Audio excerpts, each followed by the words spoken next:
Good morning, students. Welcome to Aryavat High School digital classes. Today we do class 10th, chapter 1, lesson 1, chemistry, that is chemical reaction and equation. In this chapter we are studied about these content. First is introduction of this lesson, changes, chemical reaction, observation of reaction, how to observe a reaction, chemical equation, how to balance a chemical reaction. इन content के साथ आज का हम chapter start करेंगे. First of all students, we are surrounded with a beautiful world. आप लोग क्या है, अपने आसपास की सराउंडिंग से और अपने ब्यूटीफुल वर्ल्ड के साथ अटैच है. In this world you are observe many changes. आप क्या करते हैं इस वर्ल्ड के साथ, जैसे आप सराउंडेड में टच करते हैं या ऑब्जर्व कर रहे हैं या आप अपने घरों में आसपास देख रहे हैं, तो बहुत से चेंजेस होते हैं जिनको आप देखते हैं. For example, here I am write some examples. First, melting of ice, milk change into curd, and melting of eggs. There are a number of changes. Stretching a rubber band, solid particles change into a simple particles. These are the changes. आप अपने behalf पे उनको change करते हैं. These changes are considered into a two types of changes. ये जो changes हैं, ये किस में आते हैं? हमारी दो categories के अंदर आते हैं. First of all, changes. The nature is a law of nature का लॉ क्या कहता है? Change. The law of nature is a change, कि हमारी डे टू डे लाइफ में क्या होना चाहिए? चेंज होते रहना चाहिए. और जो हम साइंटिफिकली अपने चेंजेस को देखते हैं वो क्या है? दो टाइप के. That is physical change and chemical change. Previous classes में भी आपने पढ़ा हुआ है जो changes occur in to divide and occur into two groups, that is physical change and chemical change. I just tell about some rare views. Physical change is a change in which no new substance are formed. तो क्या होगा? इसमें कोई भी एक नया substance नहीं बनता. और इस चेंज को हम क्या कहते हैं? रिवर्सिबल. ये चेंज कैसे होते हैं? रिवर्सिबल चेंजेस होते हैं. इनका अनदर नेम क्या है? Reversible change. Chemical change is in this process new substance are formed with new properties, that is called a chemical change and this change is a irreversible change. इस change को हम क्या बोलते हैं? Irreversible. It means कि ये क्या हो सकते हैं? दोबारा नहीं बदल सकते और ये दोबारा बदल सकते हैं. अब यहाँ पे हमने एग्जाम्पल्स लिखे हैं. देखिए, first example melting of ice. अब आप क्या कर रहे हैं? अगर आइस मेल्ट हो रहा है, किसकी फॉर्म में मेल्ट होगा? वो वाटर की फॉर्म में. क्या ये जो वाटर है अगेन आइस बन सकता है? ऑब्वियस है कि बन सकता है. तो वो किस में आ गया? फिजिकल चेंज में. Second example, milk change into curd. Milk किस में चेंज हो रहा है? कर्ड में. क्या कर्ड मिल्क में चेंज हो सकता है? No, that is chemical change. Milk की प्रॉपर्टीज क्या थी? लिक्विड. कर्ड की प्रॉपर्टी क्या है? Almost semi solid. वो किस में चेंज हो रहा है? लगभग सॉलिड पार्ट में चेंज हो रहा है.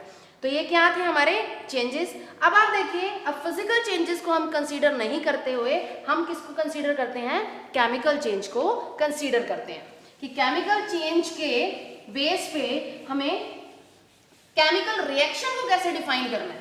एक केमिकल चेंज अगर हो रहा है तो वो किसकी वजह से हो रहा है? उसमें कुछ रिएक्ट हो रहा है, उसमें कुछ प्रोडक्ट होगा, कुछ रिएक्ट होगा, कोई दो एलिमेंट मिले होंगे या दो सब्सटेंस मिले होंगे, इस वजह से हुआ. तो उसको हम क्या बोलते हैं? अब केमिकल चेंज को बेस रखते हुए हम क्या लिखेंगे? केमिकल रिएक्शन का डेफिनेशन लिखेंगे. Chemical reaction this is the short form of reaction. Chemical reaction is a process. ये एक ऐसी प्रक्रिया है in which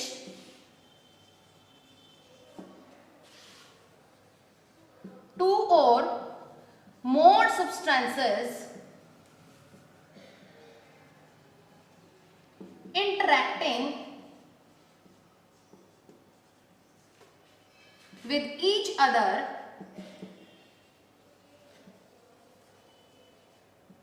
is called a chemical reaction. For example, अभी हमने केमिकल रिएक्शन चेंजेस में क्या बोला था? कि जो न्यू सब्सटेंस फॉर्म्ड होता है रिएक्ट विद ईच अदर और वो क्या बनाता है? is formed new substance. वो क्या बनाता है? एक न्यू सब्सटेंस. किसके साथ? न्यू प्रॉपर्टीज के साथ. This definition check with the example.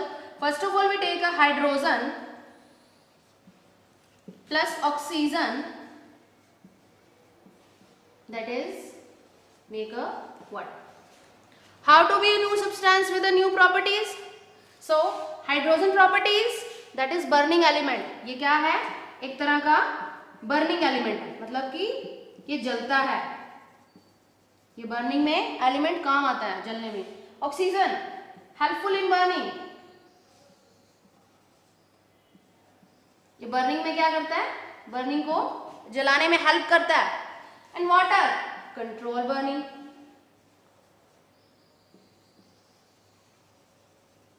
ये बर्निंग को कंट्रोल कर रहा है. इट मींस कि अगर ज्यादा बर्निंग हो रही है तो इसको वाटर क्या कर रहा है? कंट्रोल कर रहा है. तो आप देखिए हाइड्रोजन का प्रॉपर्टी क्या थी? कुछ अलग. ऑक्सीजन की उससे कुछ डिफरेंट. एंड जो हमारा प्रोडक्ट बना है वो न्यू प्रॉपर्टी के साथ यहाँ पे फॉर्म होता है. That is why we are right here the two और more substances interacting with each other is formed a new substance with a new properties के साथ एक न्यू सब्सटेंस फॉर्म्ड हुआ है. अब यहाँ पे देखिए मैंने आपको ये रिएक्शन बताई, डिफाइन किया और रिएक्शन के साथ समझा दिया. बट समटाइम ऐसी रिएक्शंस होती हैं कि जिनको हम ऑब्जर्व कर सकते हैं. कि हम कैसे ऑब्जर्व करेंगे कि यहाँ पे कोई केमिकल रिएक्शन हुई है? क्या सिर्फ इसी तरीके से होगी कि अगर हम रिएक्शन करवाएंगे तो हमें कुछ वहां पे ऑब्जर्व होगा? So there are 4 characters in which we observe a reaction. First, observation of reaction. The topic is observation of reaction. कि हम जो रिएक्शंस हो रही हैं उनको किस किस तरह से ऑब्जर्व कर सकते हैं. First of all, change in state. कि कोई भी जो एलिमेंट है वो अपनी स्टेट को चेंज कर लेता है. Change in state. स्टेट जैसे कि हमने फर्स्ट एग्जांपल देखा था मेल्टिंग ऑफ आइस. आइस क्या था? एक सॉलिड था.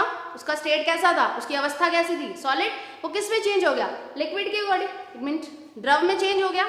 तो यहाँ पे हम फर्स्ट लेंगे as your NCERT activity we burn a magnesium ribbon.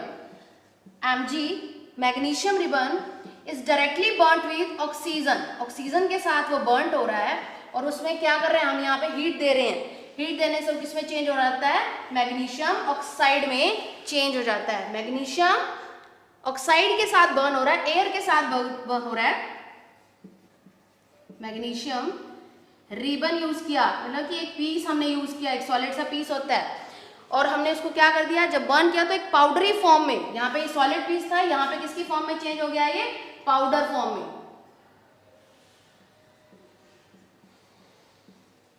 Powder form में चेंज हो गया. तो क्या होगा? सॉलिड है लेकिन सॉलिड ने अपने ही सॉलिड स्टेट के अंदर चेंज कर दिया. In this activity NCERT we take a magnesium ribbon. First of all we clear with a filter paper. हम उस मैग्नीशियम रिबन को क्या करेंगे? फिल्टर पेपर से साफ कर लेते हैं. After that we help of tong. Tong एक कैंची लाइक, सीजर लाइक स्ट्रक्चर होती है जिससे हम उस रिबन को पकड़ते हैं और बर्नर की हेल्प से उसको जलाना स्टार्ट करते हैं. जैसे हम उसको गर्म करते जाते हैं जो मैग्नीशियम रिबन और टोटली किसमें चला जाता है? नीचे वो पाउडर फॉर्म में ऑब्टेन हो जाता है. तो इसमें क्या हुआ? Change in state. इस तरीके से हमने केमिकल रिएक्शन को ऑब्जर्व किया. किसकी फॉर्म में? जब उसकी स्टेट चेंज हो रही थी. Next is change in colour. Second, we observe a reaction with the help of change in colour. कभी कुछ सोल्यूशन में कलर की चेंजेस से भी वे ऑब्जर्व करते हैं कि यहाँ भी कोई केमिकल रिएक्शन हुई है. We are study change in colour. We take some pieces of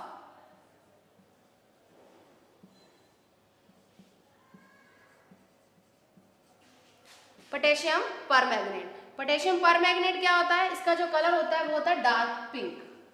ये डार्क पिंक कलर का, और कई बार ये आपको पर्पल कलर में भी ऑब्जर्व हो जाएगा. जैसे आप इसको वाटर के अंदर ऐड करते हैं तो ये क्या हो जाता है? आपको पर्पल कलर भी देने लग जाता है. तो उसको भी हम क्या बोलते हैं? Dark pink colour. यहाँ पे हमने वाटर लिया एक बीकर के अंदर, 100 मिलीलीटर ऑफ बीकर. उसके अंदर हमने ऐड किया 100 ml ऑफ वाटर, वाटर के अंदर हमने क्या ऐड कर दिया, सम क्रिस्टल ऑफ KMnO4, KMnO4 के क्रिस्टल ऐड कर दी। इसके अंदर हमने एक कैटालिस्ट यूज किया, इंडिकेटर भी बोल सकते हैं इसको, हमने यूज किया, that is lemon juice. Lemon juice का 1 ड्रॉप ऐड किया हमने इसके अंदर, तो जो ये पिंक कलर का सॉल्यूशन था, डार्क पिंक कलर का, वो किस में चेंज हो गया, फेड्स में, मीन ट्रांसपेरेंट में चेंज हो गया। Fades the colour of KMnO4, potassium permanganate का कलर चेंज हो गया। अब मैं यहाँ पे पोटेशियम परमैंगनेट भी लिख सकती हूँ, लेकिन the standard level of the class, that is why मैं प्रेफरेंस टू द फॉर्मूलाज, मैं तभी फॉर्मूलाज को प्रेफर कर रही हूँ ताकि आपकी भी हैबिट बने और आप भी फॉर्मूलाज को लिखिए। Third is the evaluation of gas. कभी आप देखते हैं कि कोई रिएक्शन हो रही है, उसमें से कोई गैस प्रोड्यूस होती है फ्लेमी, स्मोकी फ्लेमी रूप फॉर्म में, तब भी उसमें क्या होता है, आप सोच सकते हैं कि वहां भी केमिकल रिएक्शन हुई है। तो here also we take again example, we take a dilute HCl, हम यहाँ पे क्या ले रहे हैं, HCl हाइड्रोक्लोरिक एसिड, प्लस इसमें हम ऐड कर रहे हैं zinc, that is solid pieces of granules. Zinc के हम क्या यूज करते हैं, जिंक ग्रैनुअल, छोटे छोटे पीसेस को यूज कर रहे हैं। जैसे ही हम इसको यूज करते हैं, इसमें से क्या निकलना स्टार्ट होता है, H2, that is type of gas. एक बबल्स की फॉर्म में गैस निकलनी स्टार्ट हो जाती है, बबल्स फॉर्म में क्या निकलती है, एक गैस निकलनी स्टार्ट हो जाती है। इससे हम ऑब्जर्व कर लेते हैं कि ये क्या हुआ, इसमें जो बबल्स निकले, कि इस रिएक्शन, यहाँ भी रिएक्शन हुई है, सॉल्यूशन में जब हमने सॉलिड ऐड कर दिया तो यहाँ पे गैस रिमूव हुई, तो इससे क्या हुआ कि यहाँ पे भी कोई केमिकल रिएक्शन हुई है, happened here chemical reaction. Last is change in temperature. इससे भी हम क्या करेंगे, जब किसी भी सॉल्यूशन का या किसी भी रिएक्शन का टेम्परेचर इंक्रीज होता है या बिल्कुल कम हो जाता है, उससे भी हमें ऑब्जर्व होता है कि यहाँ पे कोई रिएक्शन हुई है। First of all change in temperature, अब हम यहाँ पे क्या देख रहे हैं, इन चेंज, टेम्परेचर का चेंज होना, या तो बढ़ना या घटना। तो चेंज इन टेम्परेचर में हम देखेंगे, हम क्या ले रहे हैं, डाइल्यूट सल्फ्यूरिक एसिड H2SO4, इसमें हम ऐड कर रहे हैं, ऐड सम जिंक पीसेस, और जिंक ग्रैनुअल्स बोला जाता है जिनको। इसके ऐड करते ही आप देखेंगे the temperature of the bottom, जिस भी बीकर में हमने इस रिएक्शन को ऐड किया, इन सॉल्यूशन को प्लस सॉलिड को ऐड करा है, तो उसका जो बॉटम है वो क्या हो जाएगा, हॉट, गर्म हो जाएगा। जैसे हम उसको टच करके देखेंगे तो हमें क्या पता चलेगा कि यहाँ पे जो रिएक्शन हुई है उससे टेम्परेचर इसका क्या हो गया, बढ़ गया। इसको हम कैसे चेक करेंगे, जब आप बॉटम बीकर के अंदर H2SO4 लाइक सल्फ्यूरिक एसिड डालेंगे तो उसका नॉर्मल टेम्परेचर होगा। जैसे ही आप जिंक ग्रैनुअल्स को डालेंगे फर्स्ट ऑफ ऑल, तो उसमें क्या होगा, उसका टेम्परेचर बढ़ना स्टार्ट हो जाएगा, आपको ऑब्जर्व होगा कि हीट रिलीज हो रही है वहां से। तो इसको हम क्या बोलेंगे, change in temperature with the help of chemical reaction. तो ये यहाँ पे 4 कैरेक्टर्स थे जिनके थ्रू हमने ऑब्जर्व करना है कि यहाँ पे रिएक्शन कैसे हुई है। नेक्स्ट टॉपिक इज, अब हमने केमिकल रिएक्शन को ऑब्जर्व किया, केमिकल रिएक्शन में कौन कौन से सब्सटेंस पार्टिसिपेट करते हैं, जिससे कि हमें पता है कि केमिकल रिएक्शन हुई है। With the help of chemical reaction how to be write a chemical equation, हम कैसे लिखेंगे केमिकल इक्वेशन को। सो लेट अस चेक, क्योंकि हमारा चैप्टर क्या कहता है, केमिकल रिएक्शन एंड इक्वेशन। वो क्या है, एक इक्वेशन की फॉर्म में है, chemical equation, that is the short form of equation. In a chemical reaction, अब जितनी बातें हमने सीखी हैं अब हम इस डेफिनेशन के अंदर सबको इकट्ठा कर देंगे। In a chemical reaction the process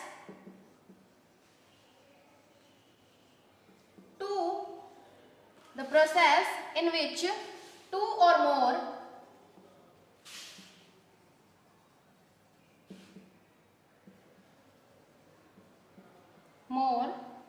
reactant, अब हमने यहाँ पे किसकी बात करी है, reactant, 2 or more reactant take part in it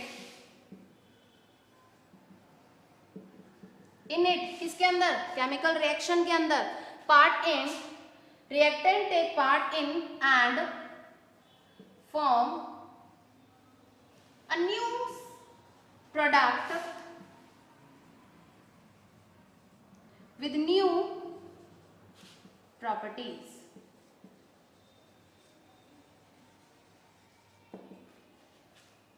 कि एक प्रोडक्ट हमें मिल रहा है, वो क्या हो रहा है, किस प्रॉपर्टी के साथ, न्यू प्रॉपर्टी के साथ। हमने केमिकल रिएक्शन में देखा था कि जो हमारे लेफ्ट हैंड साइड पे एलिमेंट्स थे जब वो रिएक्ट कर रहे थे तो हमारे राइट हैंड साइड में जो प्रोडक्ट बन रहा था वो क्या बन रहा था, एक न्यू आइडेंटिटी के साथ। Again I repeat this example. और जब हम केमिकल इक्वेशन को लिखते हैं तब उसमें भी हमारा कुछ चेंजेस होते हैं। फर्स्ट हमने जो केमिकल रिएक्शन लिखी थी that is hydrogen plus oxygen is equal to water.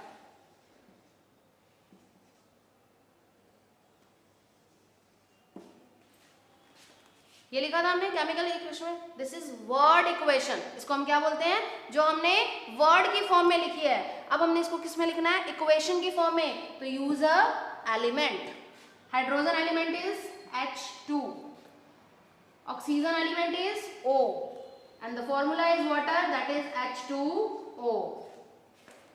ठीक है, जब भी हम केमिकल इक्वेशन लिखते हैं लेफ्ट साइड में हम क्या देते हैं, रिएक्टेंट देते हैं, और राइट साइड में हम क्या देते हैं, प्रोडक्ट देते हैं, और इनके बीच में क्या होता है, एरो। एरो हमें ये दिखाता है कि जो हमारी केमिकल इक्वेशन हो रही है वो कौन सी डायरेक्शन से हो रही है, उसमें कौन से एलिमेंट पार्टिसिपेट कर रहे हैं और कौन से प्रोडक्ट फॉर्म हो रहे हैं। रिएक्टेंट को हम क्या बोलते हैं, those element which is take part in the reaction, जो रिएक्शन के अंदर पार्ट ले रहे हैं उनको हम बोलेंगे रिएक्टेंट। जो new product is formed after the reaction उसको हम क्या बोलते हैं, प्रोडक्ट बोलते हैं। एक सब्सटेंस जो हमें फॉर्म्ड होता है विद अ न्यू प्रॉपर्टीज उसको हम बोलते हैं प्रोडक्ट। ये क्या है यहाँ पे, प्रोडक्ट। ये क्या है यहाँ पे, रिएक्टेंट। जिस तरह से एलिमेंट हमारे रिएक्टेंट 2 या 2 से ज्यादा होते हैं, प्रोडक्ट भी 2 या 2 से ज्यादा हो सकते हैं। जरूरी नहीं कि मैंने ये एग्जांपल लिया है। जैसे जैसे हम चैप्टर में आगे बढ़ते जाएंगे आपको बहुत बहुत ऐसे मैनी एग्जाम्पल्स जो आगे कंपाउंड्स भी बहुत बनेंगे और एलिमेंट्स भी बहुत पार्टिसिपेट भी करेंगे। अब आप देखिए कुछ केमिकल जो इक्वेशन होती है उनकी कुछ कंडीशंस होती हैं। कई बार आपने देखा होगा किसी भी केमिकल रिएक्शन में आपको दिया होता है with the presence of heat, with the presence of pressure, sunlight. जैसा कि आपने रेस्पिरेशन रिएक्शन देखा हुआ। रेस्पिरेशन रिएक्शन क्या होता है, कार्बन डाइऑक्साइड, तो उसमें हमें क्या एरो पे कुछ कैटालिस्ट लिखे हुए नजर आते हैं, नो, क्योंकि वो क्या है, एक हीट इन्वॉल्विंग रिएक्शन है। तो हम जो यहाँ पे रिएक्शन का एग्जांपल लेते हैं दैट इज फोटोसिंथेसिस। क्योंकि हमने कैटालिस्ट देखने हैं ना, तो हम फोटोसिंथेसिस रिएक्शन को देखेंगे। कार्बन डाइऑक्साइड जो हमें एनवायरमेंट से मिलती है, वाटर H2O, ये हमें कहाँ से मिलता है, प्लांट के रूट सिस्टम से। उसके बाद यहाँ होते हैं सनलाइट, डायरेक्ट सन से आती है। क्लोरोफिल,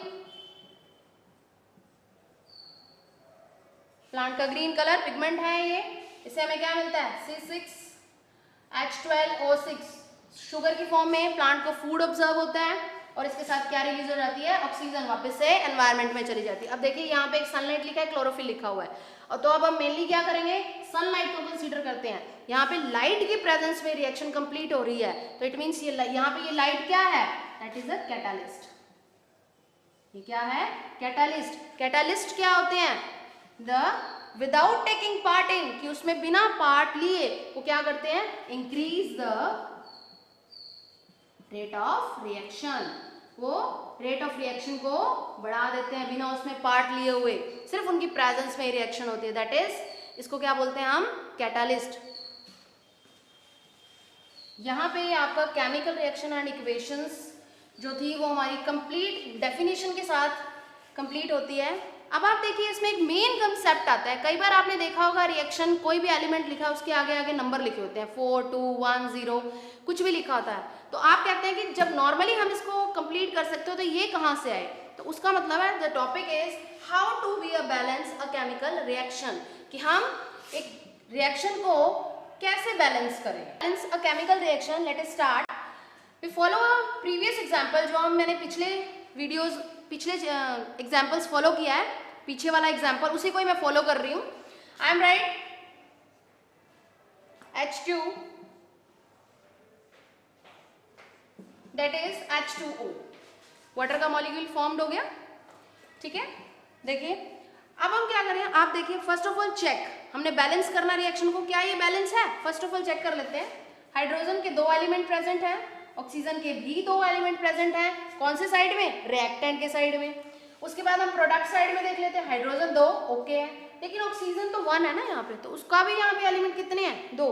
तो हम उसको किस तरह से बैलेंस करेंगे, उसको हम बैलेंस करेंगे with the help of hit and trial method.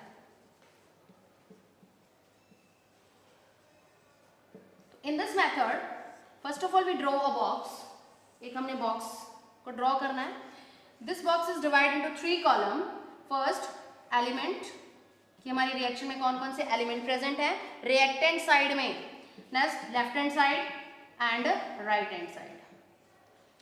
ठीक है, इन चीजों को आपने कंसीडर करना है.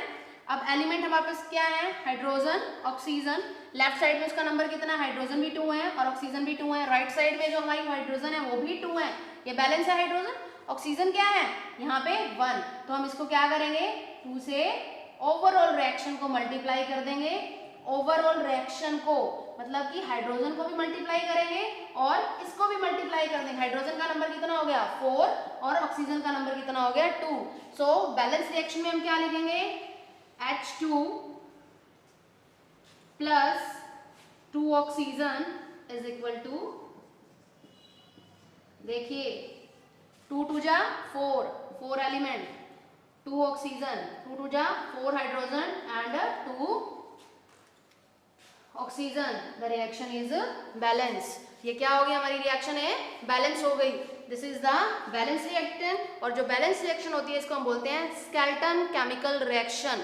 ये क्या है, स्केलेटन केमिकल रिएक्शन. और ये थी हमारी अनबैलेंस्ड इक्वेशन जिसको हम बैलेंस करते हैं with the help of hit and trial method. At last अब हम एक कैरेक्टरिस्टिक्स देखते हैं कि जिसमें हम क्या करेंगे, जो केमिकल रिएक्शन है उसकी क्या क्या प्रॉपर्टीज होनी चाहिए. अगर एक केमिकल रिएक्शन लिखी हुई है तो उसमें क्या क्या प्रॉपर्टीज होनी चाहिए. तो देखिए इस एग्जांपल को ले लेते हैं हम. First should be chemical reaction and equation should be a symbolic. देखिए यहाँ पे मैंने सिंबल पर फॉर्म किए हैं. नेक्स्ट द रिएक्शन जो होनी चाहिए वो क्या होनी चाहिए, बैलेंस होनी चाहिए. देखिए मेरी रिएक्शन क्या है, बैलेंस है. फर्स्ट सिंबॉलिक रिप्रेजेंटेशन, जो हमारा रिएक्शन है वो सिंबॉलिक होना चाहिए. नेक्स्ट रिएक्शन क्या होनी चाहिए, बैलेंस होनी चाहिए. थर्ड जो रिएक्शन है वो क्या होनी चाहिए, फिजिकल स्टेट में होनी चाहिए. फिजिकल स्टेट इट मीन्स कि देखिए जो यहाँ पे मैंने H2 लिया that is form of gas, oxygen that is form of gas और वेपर फॉर्म में, और जो वाटर है यहाँ पे किसकी प्रेजेंस में आया है दैट इज वेपर फॉर्म में ले सकते हैं आप, लिक्विड फॉर्म में भी ले सकते हैं. और कई बार हमारी फिजिकल स्टेट शो होती है AQ that is aqueous solution, कि हमने क्या किया है एक साल्ट को एक सॉल्यूशन के अंदर ऐड कर दिया तो क्या बन गया, एक उसका liquid solution that is aqueous solution वहां पे बन गया. तो ये हमारी केमिकल रिएक्शन है. और लास्ट एंड इंपॉर्टेंट होता है कि हम जब केमिकल इक्वेशन को चेक करते हैं तो हम कैसे चेक करते हैं कि जितने हमारे रिएक्टेंट हैं the number of reactant is equal to the number of product, कि हमारे जितने रिएक्टेंट यूज हो रहे हैं इक्वल क्या होना चाहिए प्रोडक्ट से. और अब ये कैसे इक्वल होंगे, the number of relative mass of reactant, कि जितना क्या होता है हमारा रिलेटिव मास होता है रिएक्टेंट का वो कितना होगा प्रोडक्ट का भी सेम होना चाहिए. कि अगर रिएक्टेंट का मास दोनों को मिला के कितना है तो वैसे ही हमारे प्रोडक्ट का मास भी बिल्कुल सेम होना चाहिए. तब क्या है हम इसको कंप्लीट केमिकल इक्वेशन के आगे फॉलो करते हैं. I hope so you like the video and you understand it very carefully. Read it again and again with the text from the book and listen it very carefully. Thank you.